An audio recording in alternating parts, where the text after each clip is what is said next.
Welcome to the Business Reporter. I'm Louise People, and today I'm joined by Iain Devine, Commercial Director of Salmon, and we will be discussing the changing natures of shopping.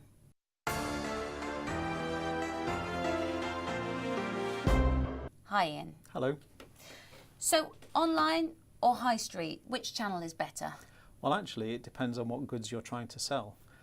If you're selling goods that are primarily digital, then online's best. But if you have some goods that actually need to be tried on, like a pair of shoes or clothing, then you need a mix of channels. So what do brands need to do to be more omni-channel focused? Well, first they need to understand their customer. I have a client who sells sporting goods, and what he knows from measuring what happens on the website is that people like to shop by mobile primarily, and he's making sure that the experience that he has is primarily a mobile one. But because people like to try their shoes on and pick them up conveniently, he still needs the store experience. So it's about a balance of both. So you're saying that we like the convenience and the speed of online, but we still like a high street to peruse in.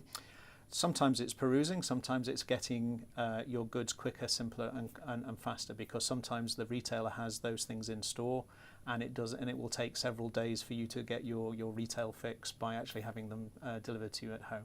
And how do we strike the right balance? Again, I think I keep coming back to the fact that it's about knowing and understanding your customer and actually servicing them how they want.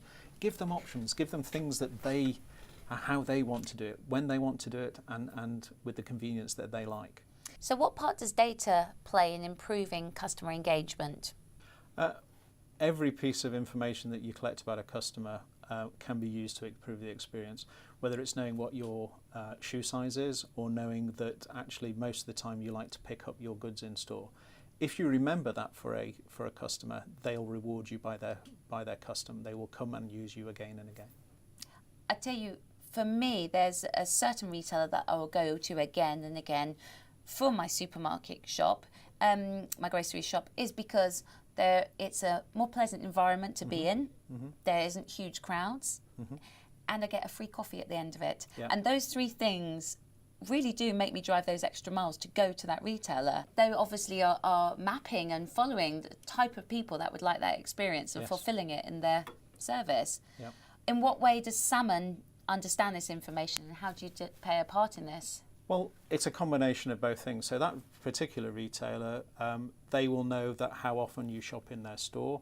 They will know what you tend to buy. When they combine that with often your online experience, they can give you a blend of convenience of when you want it and how you want it. So, for example, whilst you may go and buy your day-to-day goods, like your fresh goods at that particular grocer, perhaps you don't want to buy and schlep around the 6 or 9 toilet rolls and the bulk items. So one of the things that we're seeing people do is you split those two things into pieces. So you'll get the bulky items delivered to you, and you shop for your fresh items more regularly and conveniently. But what that retailer's gone and done is provide you with an experience that you want to repeat and repeat. Now this is all fine for me, a mum of 2, when I go shopping, but what about the younger generation? How will it affect them? Well, the younger generation are ultimately those people that like to choose what they want to do when they want to do it. So again, they are highly interested in convenience. So they like to be able to use the online shopping to have things delivered to them so that they can go off and enjoy their lives. So the millennials, which are the Generation Y people we've talked about, they are the ones that are actually driving that level of convenience.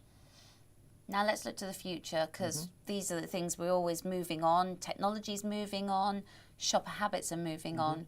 Where do you see it in 3 to 5 years?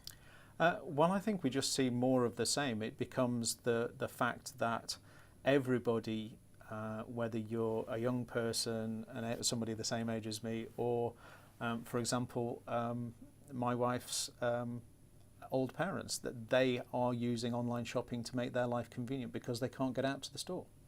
So it's education, convenience as well. Thank you so much. It's been very interesting today. Thanks for coming along.